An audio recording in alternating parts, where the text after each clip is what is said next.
Let us start our vapor compression refrigeration system again.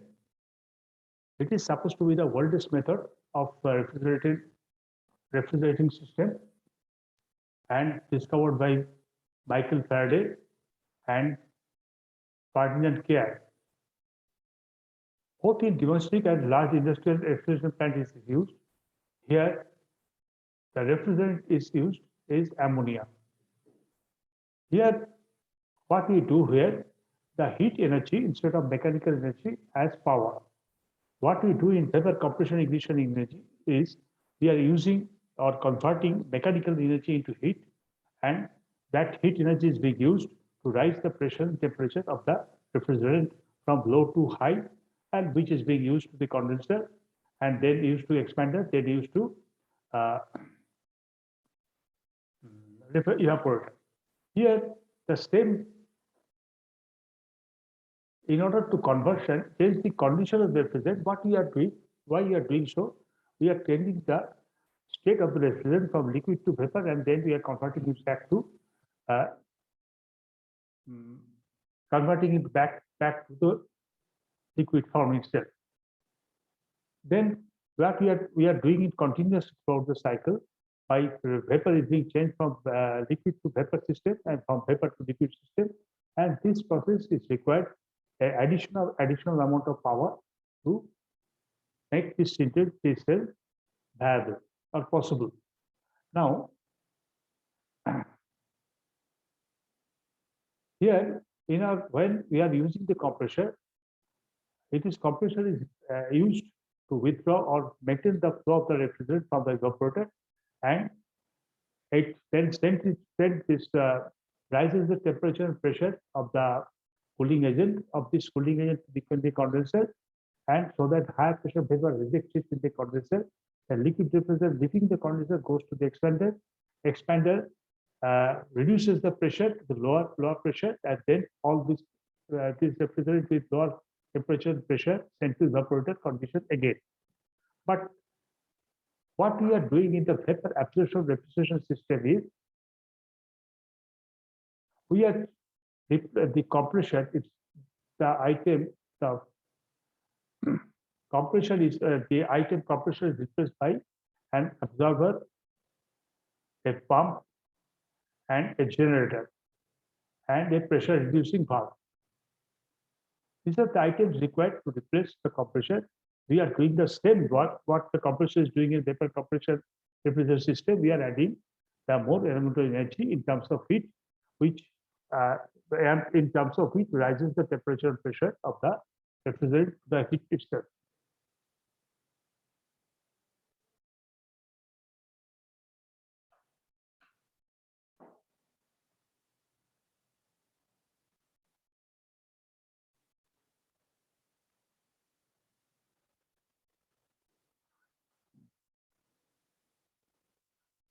This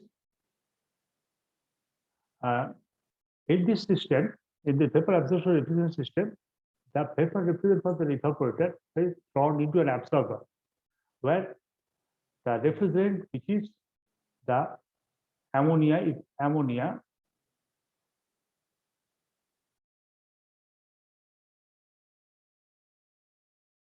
refrigerant which is ammonia, which is drawn into the item or gland is a setup known as absorber, where is absorbed, this ammonia is absorbed by weak solution of the refrigerant, forming a strong solution. And weak solution of what? Weak solution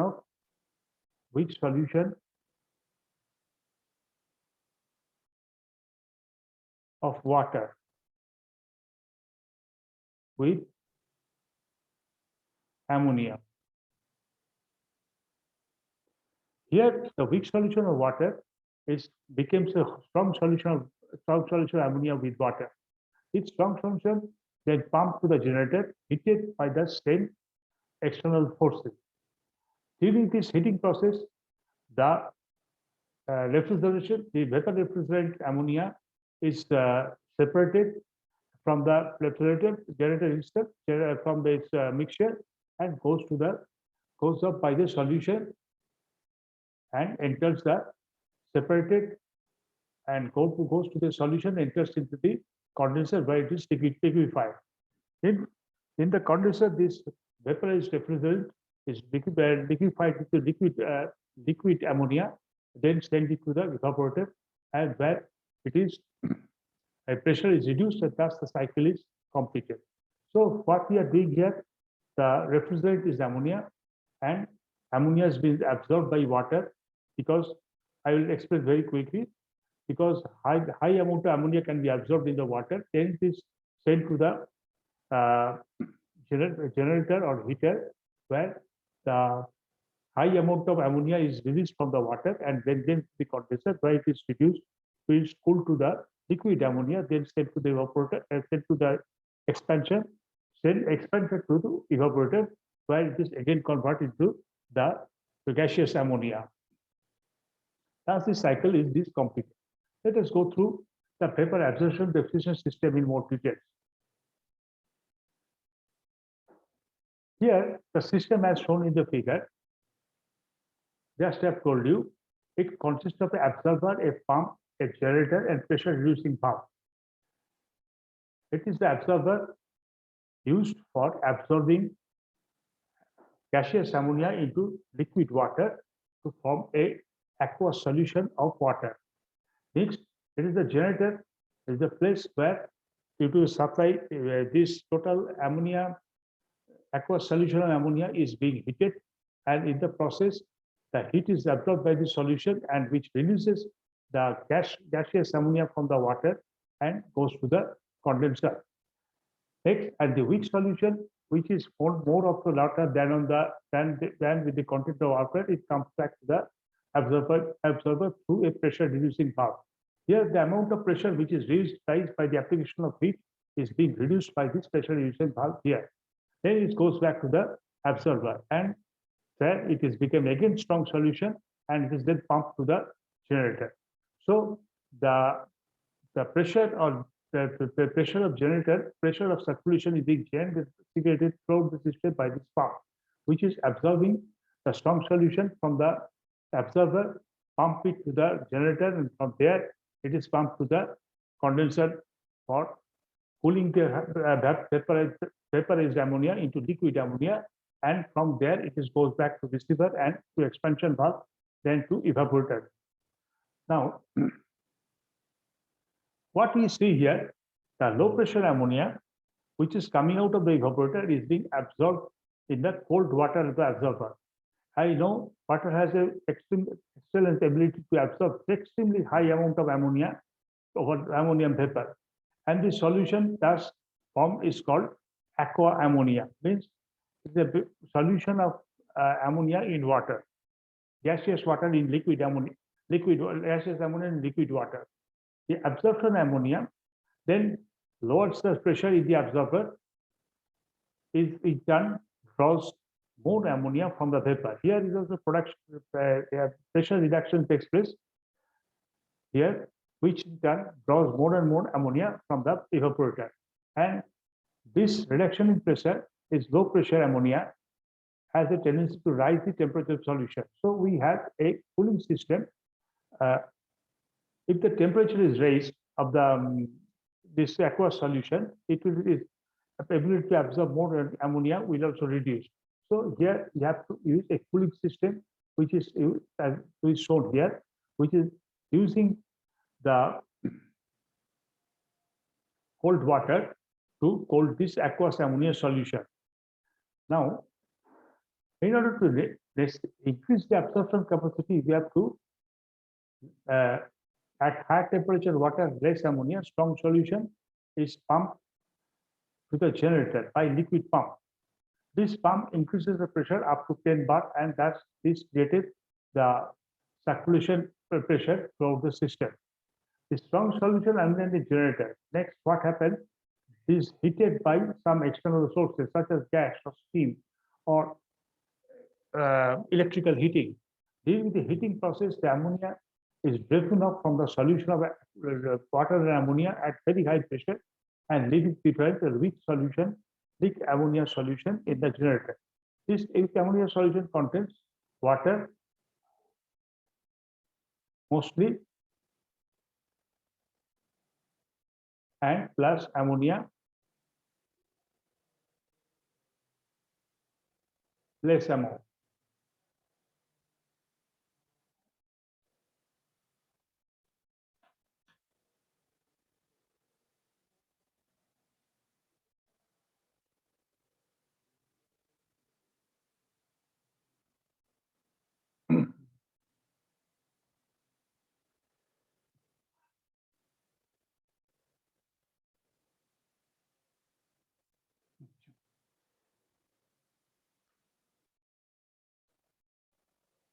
This weak ammonia then flows back to the absorber at low pressure after passing through pressure reducing valve.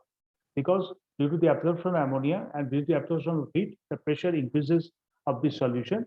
And so the ammonia which comes back is reduces or releases some of the pressure before it enters into the absorber, because absorber is having low pressure and low temperature system.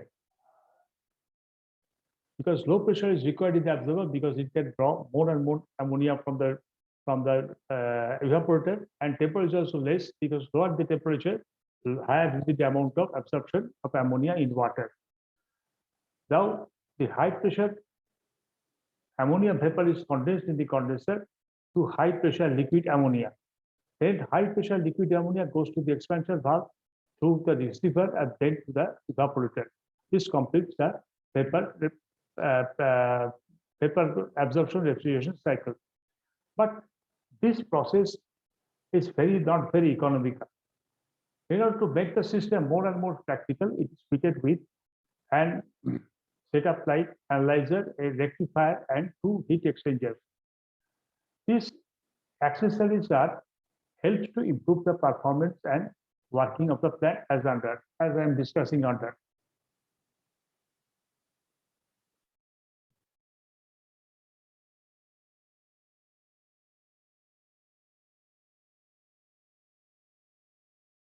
Here, what you see from the heat exchanger evaporator here, a portion of the evaporated fluid is coming out and heated in the heat exchanger, then goes to the absorber, and where it is being cooled by cooling water. Now, then from absorber, it is goes again through the pump and strong solution of ammonia with water. Then it goes to the heater, then goes to the heat exchanger. Then from the heat exchanger, it goes to the generator. And for further addition of heat through the heating coil, it can be through the heated gases, or it can be heated vapor, or it can be electrical heat even.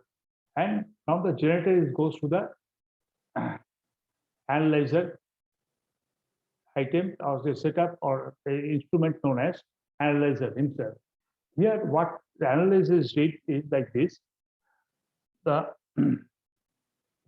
here in the generator, the job of the generator is to vaporize the ammonia from this aqua ammonia solution. But in process, some liquid is also vaporized and mixes with the ammonia and mixes with this ammonia, vaporized ammonia, and comes out from the generator. And if it allows to go to the condenser, it will form a liquid, will convert it to liquid water and mixed in the liquid ammonia, then go back to the expander, expansion valve, where it is cooled to form ice, which will clog the passage of the expander. So what we have to do, we have to release totally any water present from the ammonia, dry ammonia product. Now, how do we do? We'll use an instrument known as analyzer. It is built. This analyzer can be shown here. It is built over the top of the generator, where it is nothing but a series of trays. But is a series of trays.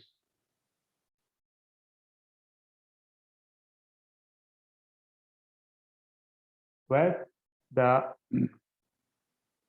From solution from absorbent aqua from the rectifier induced at the top of the analyzer and flows downward over the trays into the generator. The way considerable liquid surface area is exposed to the vapor rising from the generator. Here, the vapor is cooled. Vapor is cooled, and most of the vapor, water vapor condensed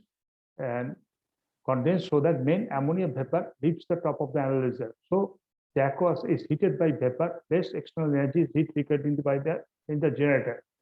So what we are doing, it's a tray, it is made of a series of tray where from the top this aqueous ammonia solution is fed and it goes down and goes to the heated high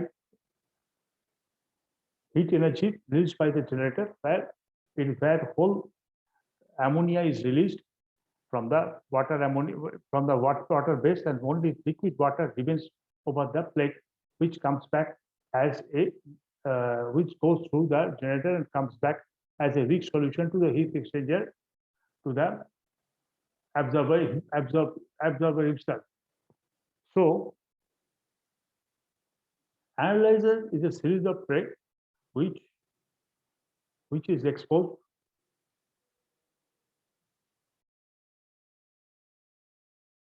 to the heat or heated gas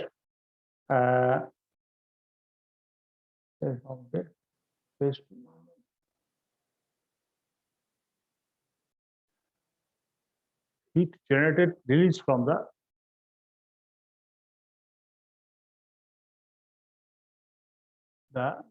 generator. Thus, gaseous ammonia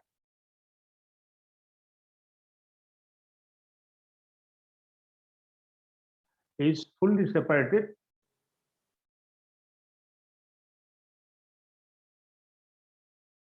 and goes to the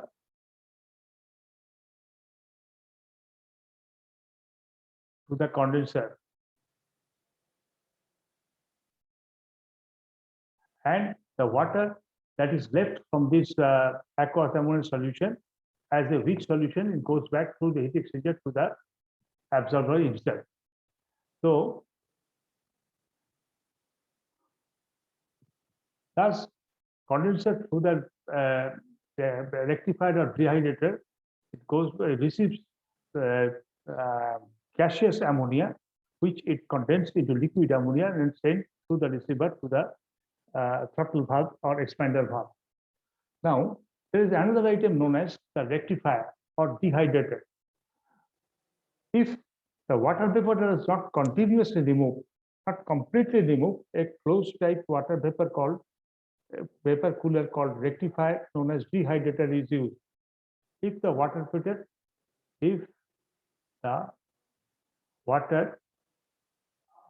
is not completely removed, the water is not completely removed, then here we are using a separate water vapor cooler called rectifier. It can be of double pipe shell or coil or shell and tube type. It's generally water cooled and maybe double pipe shell or coil and shell tube type. This function is to cool further the ammonia vapors leaving analyzer so that remaining water vapor are totally conserved. Cool further the ammonia vapor that leaving the analyzer so that the remaining water vapor are condensed. Thus, only dry or anhydrous ammonia goes to the condenser. The condensate from the rectifier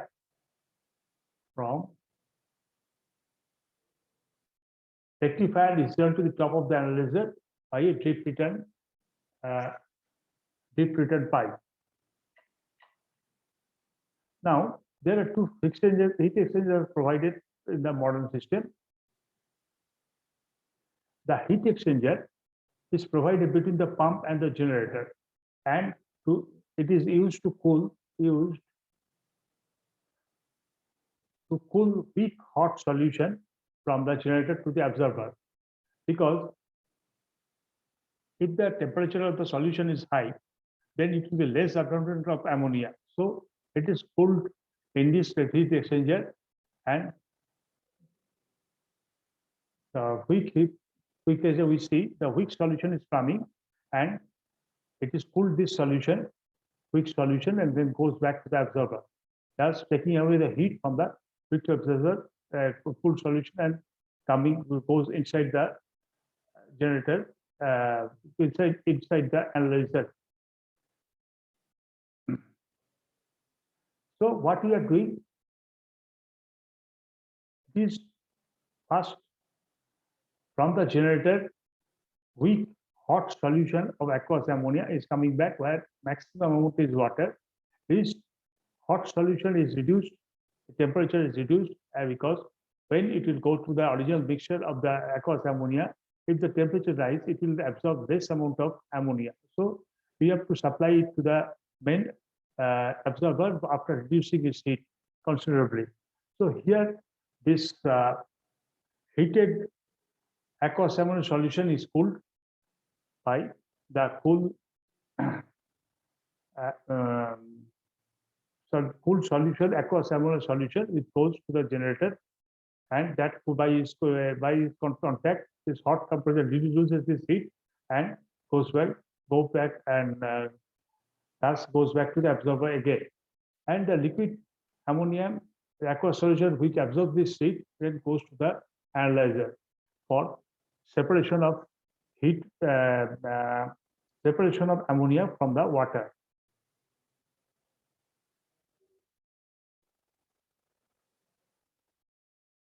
This whole operation reduces the heat supplied in the generator, and also the amount of cooling required for the absorber. This exchanger, just using their same high energy, low energy to exchange heat, and becomes high energy, which will again heated in the generator, which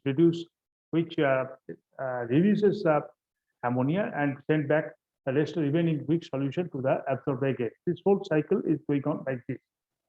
Next, as the economy of the plant is increased. Now, the heat exchanger provided by the condenser and evaporator may also be called liquid subcooler. In this heat exchanger, the liquid represent heating the condenser is subcooled by the low temperature ammonia vapor from the evaporator.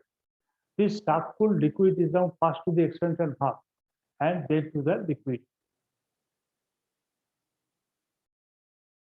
The heat exchanger provided within the in this system, the new refrigerating effect is the heat absorbed by the refrigerator in the evaporator. Just 1 second, please.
Now in this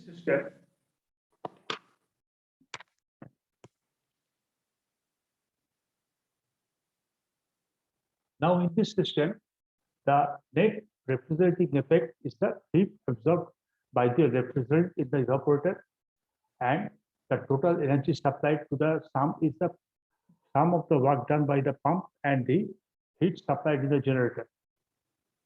So the heat absorbed in the evaporator divided by the work done with the pump plus heat supplied in the generator is the coefficient of performance of the system. Here, it's generally in practice, we neglect it because it is very small.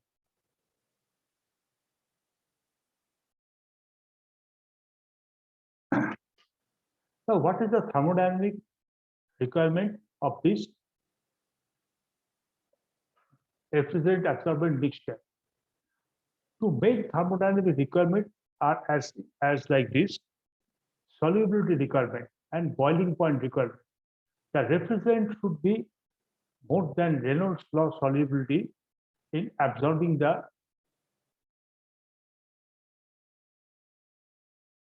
absorbent, so that a strong solution highly rich in the refrigerant is formed in the absorber by the absorption of refrigerant vapor. So should have Reynolds law solubility in the absorbent, so that a strong solution rich in the refrigerant is formed. The boiling point requirement: there should be a large difference in the normal boiling point of the two surfaces, at least 200 degrees centigrade, so that absorbent exerts negligible vapor pressure to the points,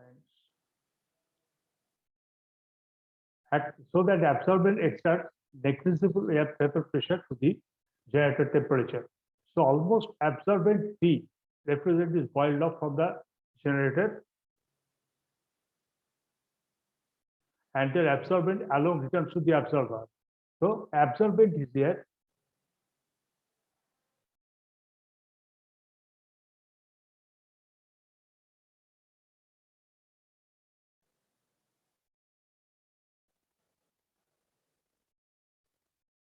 So absorbent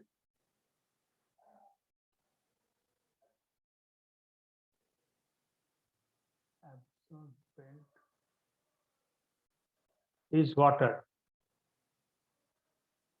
and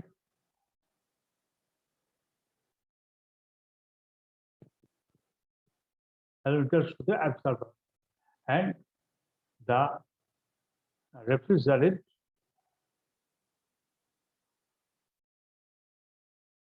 is ammonia. So there should be a large difference in the boiling point of the two surfaces, at least 200 degrees centigrade, so that absorbent water exerts negligible boiler vapor pressure to the generator temperature. Thus, almost absorbent free refrigerant is boiled off from the generator, and absorption alone returns to the absorber, because there difference in vapor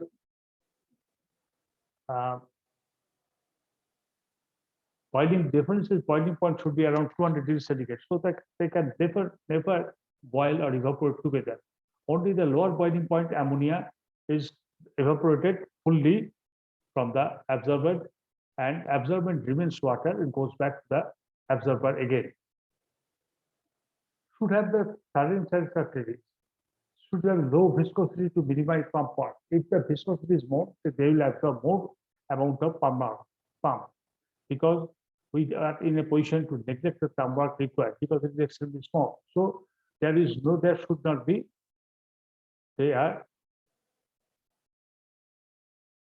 should not be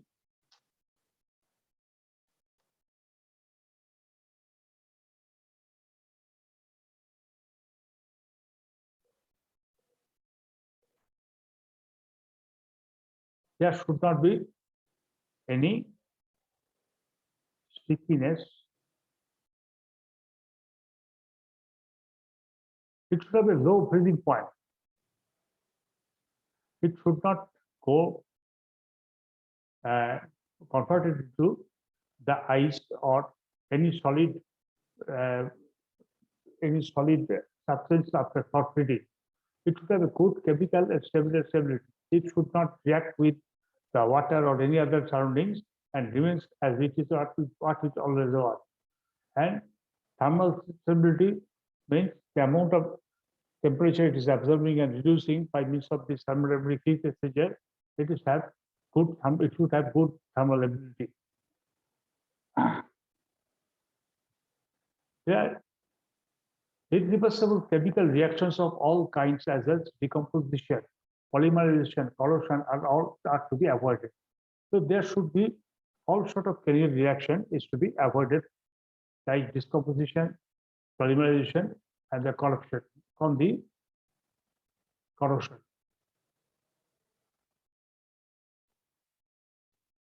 So what will be the property?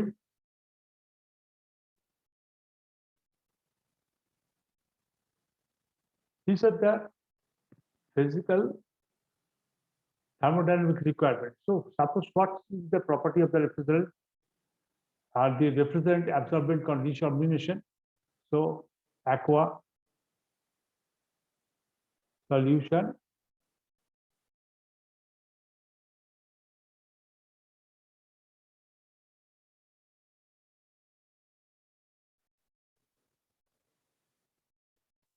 the refrigerant should have high affinity for the absorber at low temperature, less affinity at high temperature.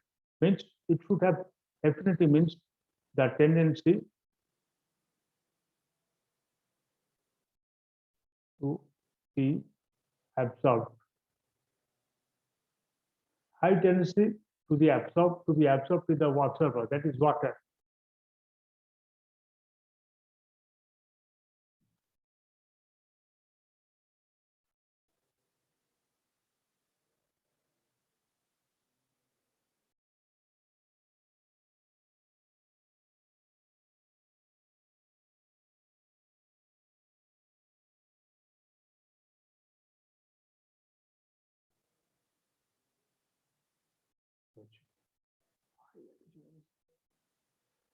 Absorber, that is water, at low temperature, less ability at high temperature. The combination should have high degree of negative deviation from Reynolds law. The mixture, we'll discuss it with the Reynolds law. The mixture should have low specificity and low viscosity. The mixture should not transfer high amount of heat and it should not be sticky. The mixture should be non-corrosive. It should not react with the tubes and the surroundings and thus create a dent or leakage in the tube. Mixture should have a small heat. They should not have more amount of heat to remove from it. Mixture should have a low freezing point. There should be a higher difference in the boiling points and the refrigerator and the absorbent. Why? Because the absorbent water should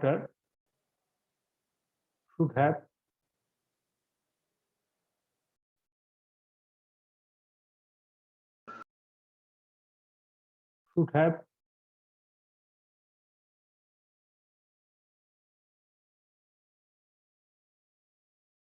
and the absorbed water should have high boiling point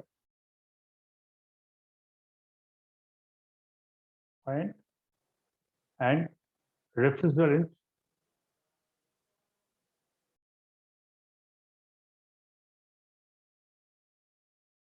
should have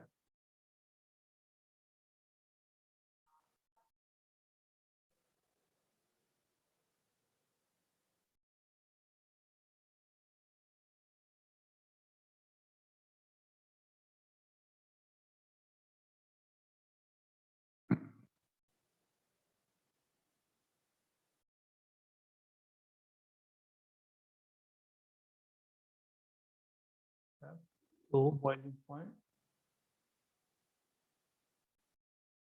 So ammonia will evaporate much quickly than the water, and water remains at cold situation and can be sent back to the aqueous solution again. One of the major applications so far, the following two combinations are rarely used. Ammonia water combination, lithium bromide water combination. So there can be two refrigerant, here ammonia, another is lithium bromide. The ammonia water system finds a significant in high tonnage industrial applications.